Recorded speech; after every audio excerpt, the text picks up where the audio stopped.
Hello students of class 12th economics बेटे, जैसे कि आपका चैप्टर नंबर 7 कॉन्टीन्यूटी में है, जिसका नाम क्या है बेटा, aggregate demand, aggregate supply and related concepts. ठीक है, जिसमें बेटा हमने प्रीवियस वीडियो में इस टेबल को अच्छे से रीड कर लिया था, इस टेबल को हमने समझा था ये टेबल होता क्या है, और साथ ही में मैंने आपको दो डायग्राम्स भी बना के दिखाई थी।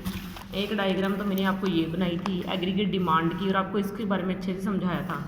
और उसके बाद मैंने आपको ये इन्वेस्टमेंट का टॉपिक समझाया था, और ये आपको बताया था कि फिक्स्ड लाइन क्यों होती है और ये बनाई क्यों जाती है।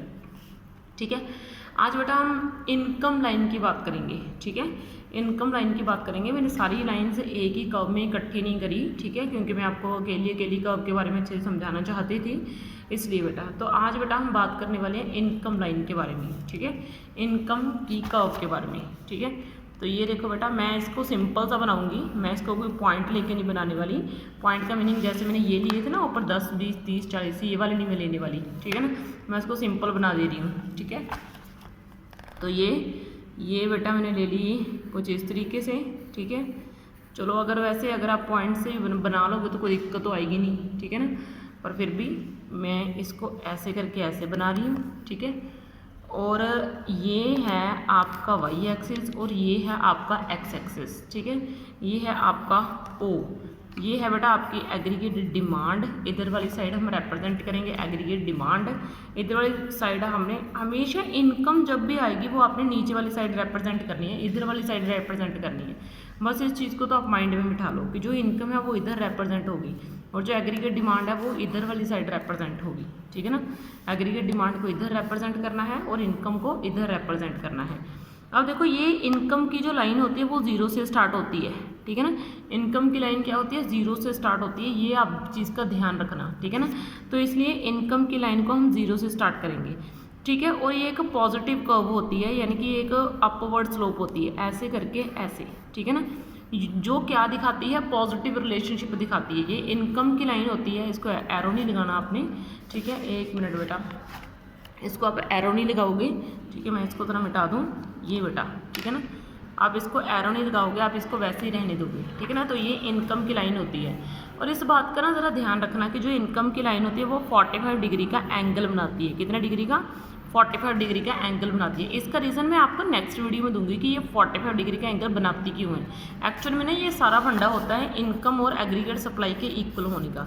जब मैं आपको एग्रीगेट सप्लाई का कॉन्सेप्ट करवाऊंगी तब मैं आपको बताऊंगी कि एग्रीगेट सप्लाई और इनकम इक्वल क्यों होते हैं और क्यों ये 45 डिग्री की जो है लाइन बनती है। ठीक है ना, तो वैसे ये पॉजिटिव रिलेशनशिप दिखाती है, किसके बीच में पॉजिटिव रिलेशनशिप दिखाती है, एग्रीगेट डिमांड और इनकम के बीच में, कि जब इनकम ज़ीरो है, ठीक है, इनकम ज़ीरो से स्टार्ट हो सकती है, फिर धीरे धीरे इनकम बढ़ती जाएगी, हम एग्रीगेट डिमांड को बढ़ाते जाएंगे। ठीक है ना, तो ये मैंने इनकम की कर्व बनाई है, ओनली इनकम की कर्व बनाई है। ठीक है, और इसके एग्रीगेट डिमांड के साथ पॉजिटिव रिलेशनशिप दिखाया है। ठीक है ना, कि इनकम की कर्व जीरो से शुरू हो सकती है, जैसे जैसे इनकम बढ़ने लगेगी कि मैं एग्रीगेट डिमांड को बढ़ा दूंगी। ठीक है ना, तो इस तरीके से ये आपकी इनकम की कर्व मैंने आपको बना के दिखा दी। तो इस तरीके से मैंने आपको एग्रीगेट डिमांड की कर्व बना दी, एक तो इन्वेस्टमेंट की कर्व बना दी, और मैंने आपके लिए इनकम की कर्व जो है वो बना दी।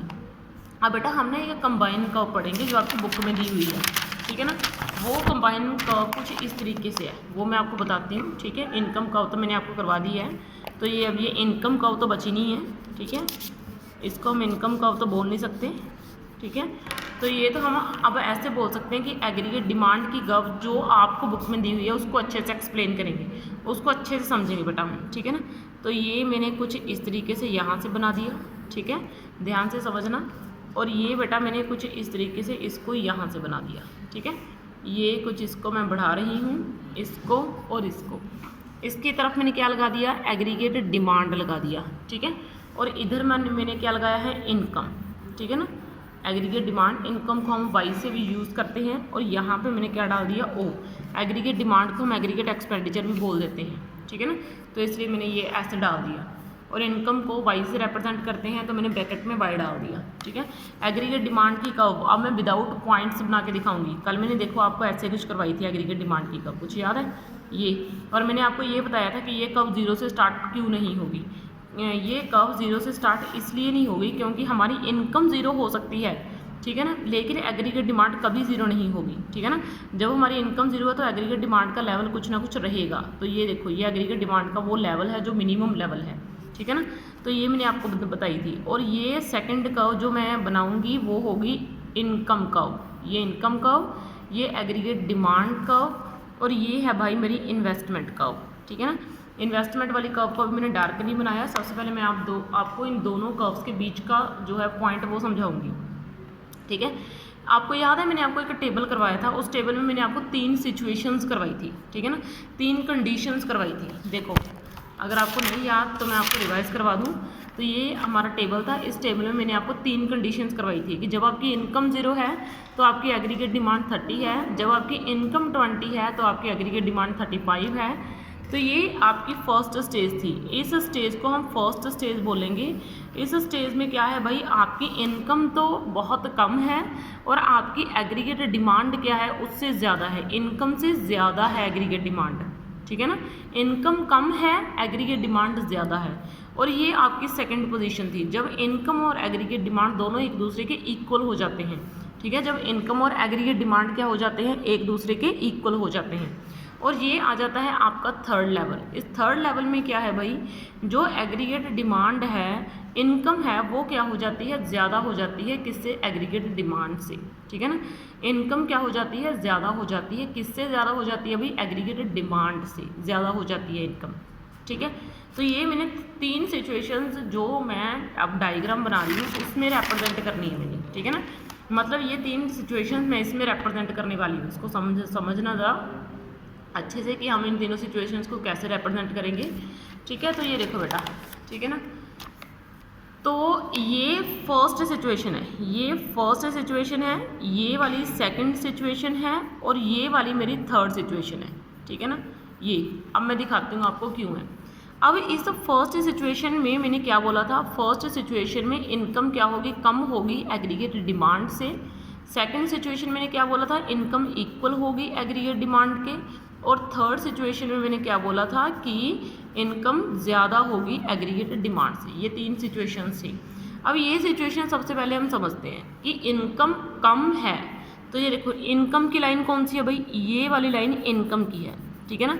तो ये देखो, ये लाइन नीचे है, किससे नीचे है, इस एग्रीगेट डिमांड की लाइन से नीचे है। एग्रीगेट डिमांड की लाइन ऊपर है ना, इनकम की लाइन नीचे है। तो ये क्या रिप्रेजेंट करता है भाई, तो यही तो रिप्रेजेंट कर रहा है हमें, यही तो दिखा रहा है कि हमारी इनकम जो है वो कम है इस पॉइंट तक, और एग्रीगेट डिमांड हमारी इस पॉइंट तक ज़्यादा है। जो कब नीचे होगी वो कम होगी, जो कब ऊपर होगी वो ज़्यादा होगी।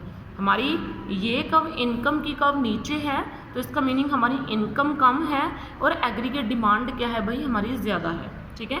इनकम की कर्व क्या है, नीचे, तो मीन्स क्या है कि हमारी इनकम कम है, और हमारी एग्रीगेट डिमांड की कर्व क्या है भाई, ऊपर, तो इसका मीनिंग क्या है कि हमारी एग्रीगेट डिमांड क्या है, ज़्यादा है। तो ये मैंने आपको फर्स्ट सिचुएशन करवा दी। इस फर्स्ट सिचुएशन में क्या है, आपकी इनकम कम है एग्रीगेट डिमांड से, ठीक है ना। अब ये है आपकी सेकंड सिचुएशन, जब इक्विलिब्रियम आ जाता है। इक्विलिब्रियम का मीनिंग क्या है, जब हमारी इनकम और एग्रीगेट डिमांड दोनों एक दूसरे के इक्वल हो जाते हैं। जितनी इनकम होगी उतनी ही एग्रीगेट डिमांड होगी। और ये कैसे पता चलेगा कि हमें यही पॉइंट इक्विलिब्रियम का है, दो जो कर्व्स होंगी या दो स्लोप्स जो होंगी ना, वो आपस में इंटरसेक्ट हो जाएंगी, वो आपस में कट हो जाएंगी। तो ये देखो, यहाँ पे कट हो रही है ना, तो इसका मीनिंग क्या है, ये इनके इक्वल पॉइंट है इनका, ठीक है ना। इन पे ये दोनों कर्व्स क्या हैं भाई, इक्वल हैं, ठीक है ना। यानी कि इनकम एंड एग्रीगेट डिमांड क्या है भाई, इक्वल है, ठीक है। अब ये जो ऊपर वाली सिचुएशन है वो आपकी थर्ड सिचुएशन है। इसमें क्या है भाई, आपकी इनकम जो है वो चली गई ऊपर, इसकी कर्व चली गई, इनकम की कर्व किधर चली गई, ऊपर, और एग्रीगेट डिमांड की कर्व कहाँ पे चली गई, नीचे। तो ये क्या शो कर रहा है कि इनकम जो है वो ज़्यादा है अब एग्रीगेट डिमांड से। ऐसा नहीं है कि एग्रीगेट डिमांड बढ़ नहीं रही, एग्रीगेट डिमांड बढ़ रही है, क्योंकि तभी तो ये लाइन ऊपर जा रही है। अगर बढ़ ना रही होती फिर ऊपर कहाँ से जाती भाई। एग्रीगेट डिमांड बढ़ रही है, लेकिन इनकम उससे भी ज़्यादा बढ़ रही है भाई, इनकम उससे कहीं ज़्यादा बढ़ रही है, तो इसलिए तो ये एग्रीगेट डिमांड से ऊपर चली गई लाइन, ठीक है ना। तो इनकम एग्रीगेट डिमांड से कहीं ज़्यादा बढ़ रही है, तो इसलिए इनकम की कर्व ऊपर रहेगी एग्रीगेट डिमांड की कर्व से, ठीक है ना। तो ये जो है आपकी कर्व के 3 पॉइंट्स जो मैंने आपको समझाने थे, और ये जो मैंने आपको तीनों की तीनों सिचुएशंस रिप्रेजेंट कर दी हैं, और ये जो है ना आपकी इन्वेस्टमेंट कर्व की लाइन है। और ठीक है, ये ध्यान रखना कि ये एग्रीगेट डिमांड से नीचे रहनी चाहिए, कहीं ऐसा ना हो कि आप ऑटोनॉमस इन्वेस्टमेंट को एग्रीगेट डिमांड से ऊपर कर दो, नीचे रहनी चाहिए ये, ठीक है। हमेशा इनकम से ज़्यादा एग्रीगेट डिमांड से कम रहनी चाहिए आपकी ऑटोनॉमस इन्वेस्टमेंट की लाइन, ठीक है ना। तो इस तरीके से बेटा मैंने आज आपको एग्रीगेट डिमांड का पूरा कंसेप्ट समझा दिया है। अब नेक्स्ट वीडियो में हम आपका एग्रीगेट सप्लाई का कंसेप्ट करेंगे। ओके बच्चे, थैंक यू।